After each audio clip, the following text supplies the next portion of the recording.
I traded 5e for Shadowdark and I'm never going back. It's not that I hate 5e, 6 years of DMing it left me with stacks of battered books, incredible campaign moments, and genuinely great memories. But after only one 3-hour session of Shadowdark, my table looked like we'd just discovered pizza for the first time. It was the same players, the same Tuesday night, the same pervasive dad joke energy, yet the atmosphere was electric. Everyone left smiling, buzzing with ideas, and actively planning for next week instead of sinking into their phones and muttering how late it had gotten. You want to know how one simple, elegant game managed to flip that switch? 14 levels into our homebrew 5e campaign, we were drowning in spreadsheets. What started as an adventure had devolved into a complex accounting project. We'd multi-class dipped, feet stacked, and collected so many magic items that the game ground to a halt every time a decision had to be made. Our wizard needed 5 minutes to calculate which of his 22 prepared spells had the optimal damage to action economy ratio for any given situation. Combat became a chore. I remember one fight against a single adult black dragon that dragged on for 4 real-world hours.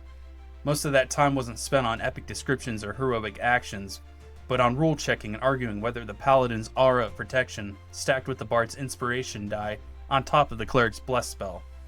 We won, sure, but there was no cheering, no high fives. We just quietly packed up our dice, completely exhausted. That was the moment I realized the system was getting in the way of fun. I started hunting for something lighter, faster, and more focused on the action. I found the free Quick Start PDF during a late night doom scroll at 2 a.m., downloaded it, and read the entire thing in 15 minutes. I actually laughed out loud with relief. Classes fit on half a page. Spells had 2-line descriptions. Character creation looked absurdly simple. There were no bonus action gymnastics, no feats to analyze, no complex stacking reactions to memorize. Just roll a d20, add a modifier that maxes out at a +4, and tell the GM what you want to do. The next week I timed the character creation process. 6 minutes and 33 seconds flat. It took just a few dice rolls and a coin flip for starting gold. My players walked in expecting another session of the usual tactical slog, and instead stared at their new character sheets like they'd been handed golden tickets to a forgotten world of fun. One of them, a forever DM who'd completely sworn off playing because of the mental load, grabbed a pre-gen rogue and said, "Wait, that's it? I can just stab things and move on?" Exactly, my guy, exactly. The magic of Shadowdark is in what it removes. The core rulebook is a single, complete volume, not 3 separate, expensive books. The gameplay loop is built on a few core ideas that change everything. First, initiative is always on. You roll it once at the start of the session, and that's the turn order for everything, whether you're in combat or just exploring. This eliminates the constant stop and start of rolling for initiative every time the monster appears. Second, time is a real-world resource. Torches burn after 1 hour of actual gameplay. This simple rule creates a palpable sense of tension and urgency that no in-game timer ever could. You can't afford to spend 10 minutes debating a plan when your light is literally dying. Third, everything is a simple d20 check against a target number. There are no separate skills or saving throws to clutter the character sheet. You just roll against your base stats. And finally, inventory is based on slots, not weight. You have a limited number of slots, forcing meaningful choices about what to carry. These streamlined rules don't make the game shallower, they get out of the way, allowing the story and player creativity to take center stage. We decided to run a 0-level funnel. 4 players controlling a mob of 16 ordinary peasants armed with torches and rusty daggers, all sneaking into a forgotten crypt in a desperate bid to survive and become adventurers. The very first combat encounter was against 4 skeletons. In 5e, we'd have rolled initiative, spent 10 minutes debating positioning, and probably revisited that Paladin Aura agreement. In Shadowdark, we already had our marching order. I described the skeleton shambling forward, and the fighter's player, who was usually half-scrolling TikTok by this point in the session, shouted, "I shoved the torch right into its ribs and then punted into that pit." He rolled 1d20, succeeded, and I described the skeleton clattering into the darkness below. The next player's turn came 30 seconds later. The entire fight was over in 4 minutes. We spent the rest of the hour setting oil slicks on fire, gleefully triggering and disarming traps through clever description, and having a full-blown argument over who got to keep a single silver piece we found.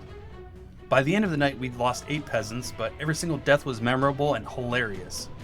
Nobody rage quit, nobody checked their phone, and nobody asked, "Whose turn is it?" They just leaned in, completely absorbed, like kids on a roller coaster. Our wizard, a veteran of 2 lengthy 5e campaigns, stared at the spellcasting rules with deep suspicion. So I just roll a d20 and if I get a 12 or higher, the spell goes off, he asks. Yep. And I can try to cast as many times as I want? Yep. But on a natural 1, my staff might explode. Yep again. The risk was real, but so was the freedom. His first spell was light. He rolled a 17 and a brilliant beam of radiance curved down the hallway. The table cheered. His second spell was protection from evil. He rolled a 1. A wild surge of magic turned his beard bright pink and summoned a 6-inch tall illusion of himself that proceeded to hum Queen songs for the next 10 minutes. The table absolutely lost it. After years of meticulously rationing spell slots and tracking arcane recovery points, the wizard grinned like a kid who's been handed a box of illegal fireworks. He later admitted to me, "I never knew magic could feel this chaotic and genuinely fun. It feels dangerous again." Mid-dungeon, our thief stepped on a pressure plate and a poison dart shot out, hitting him squarely in the leg. He failed his constitution check and dropped to 0 hit points. In 5e, that would normally trigger a tedious cycle of death saves while the player checks out for a bathroom break. Instead, I slid a single red poker chip across the table, a luck token, a shared resource the party earns for clever play. "You can spend that to reroll your check," I said, "or you can roll on the death timer." What followed was incredible. The table immediately exploded into a flurry of high-stakes negotiations. The cleric offered his own personal luck token to the pot. The fighter started a frantic loot bartering scheme. They were pulling their resources both in-game and out, like it was a desperate Kickstarter campaign. When the thief finally spent the token and his reroll came up at 15, the whole table cheered louder than any natural 20 I'd heard in years. That one tiny chip created 5 minutes of intense collaborative storytelling and powerfully reminded us that we were in this together, not just a group of adjacent character sheets waiting for our turn to come around. One of my biggest fears was that stripping away the complex rules would make the characters feel shallow and generic, but the exact opposite happened. Without a mountain of feats and abilities to constantly manage, my players started describing their actions like they were auditioning for action movies. The rogue didn't just cross a chasm, she swung across on a rope, screaming a goblin war cry she'd made up on the spot. The cleric, instead of just burning a spell slot, bribed a goblin sentry with her last iron ration and a promise of future riches. These weren't optimal moves from a tactical standpoint, but they were unforgettable moments of role-playing. And because the rules stayed out of the way, the rest of the table cheered every single stunt. By the end of the night, the rogue had a batwing-shaped scar that became part of her story. The wizard's fluorescent pink beard had become a running gag, and the fighter had adopted a lost, terrified torch stuffer he named Kevin. None of that was written on anyone's sheet at the start of the night, but it grew out of the freedom the game gave us. We packed up our things in half the usual time. Nobody asked me for XP totals or complained about the loot distribution. The survivor sheet simply said level 1, and everyone cheered again. I drove home buzzing, replaying the session's hilarious and triumphant moments in my head like a favorite song. A single session of a new game had completely fixed this sense of burnout. We weren't crunching numbers anymore, we were telling a story. We were playing again. If your group is stuck in the mire of analysis paralysis, if your combat feels more like a board meeting, download the free quick start rules and roll up some peasants with pitchforks and just see what happens. The worst case scenario is you lose a couple of hours. The best case scenario is you rediscover exactly why you started rolling dice in the first place. So yeah, I traded 5e for Shadowdark, and I'm not going back. It's not because 5e is a bad game, it's an amazing system for telling sprawling epics with deep tactical depth.